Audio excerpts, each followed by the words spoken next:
లక్షణాలతోటి ఎంచుకున్నటువంటి సమాజ సేవ అన్న దానికి నిలబడి కట్టుబడి ఉంటామని ఈరోజు ప్రమాణ స్వీకారం చేస్తారు. ఆ రీతిలోనే తమ యొక్క సేవలు ఉంటాయి. మనమంతా చూడబోతూ ఉన్నాం. ఒక నిర్మలమైనటువంటి మనస్సుతోటి ఒక స్పష్టత కలిగినటువంటి అధికారిగా మన చంద్రబాబు నాయుడు గారి విజన్ గురించి యావత్ ప్రపంచ నేతలే గొప్పగా చెప్తారు. అటువంటి నాయకుడు ఇవాళ మన ముఖ్యమంత్రిగా ప్రమాణ స్వీకారం చేయబోతున్నారు. ఈ ఎడమ వైపు ఉన్నటువంటి పెద్దలంతా కూడాను మంత్రులుగా ప్రమాణ స్వీకారం చేయబోతున్నారనేటువంటి మాటను కూడా మీతో పంచుకుంటూ ఉన్నాం. అందరూ ఒకసారి గట్టిగా చప్పట్లు కొడదామా?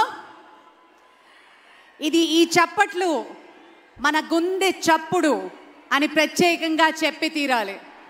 ప్రత్యక్షంగా వీక్షిస్తున్న వారు, పరోక్షంగా ప్రపంచ వ్యాప్తంగా ఈ కార్యక్రమాన్ని వీక్షిస్తున్న ప్రతి తెలుగు వారికి మన గుండె చప్పుడు వినే విధంగా, వినిపించే విధంగా కొడదాం. ఏది ఒకసారి గట్టిగా చెప్పండి. జై శ్రీ చంద్రబాబు నాయుడు, జై శ్రీ పవన్ కళ్యాణ్, జై శ్రీ నరేంద్ర మోదీ. అద్భుత అద్భుత. ప్రజలు పెట్టుకున్న విశ్వాసాన్ని నిలబెట్టుకుంటూ శ్రీ నారా చంద్రబాబు నాయుడు గారు వేసే అడుగులు ఈసారి మరింత బలంగా ఉండబోతున్నాయి. ఈ ఎన్నికల్లో పేద ప్రజల సంక్షేమం ఒకవైపు, యువత ఆకాంక్షలు,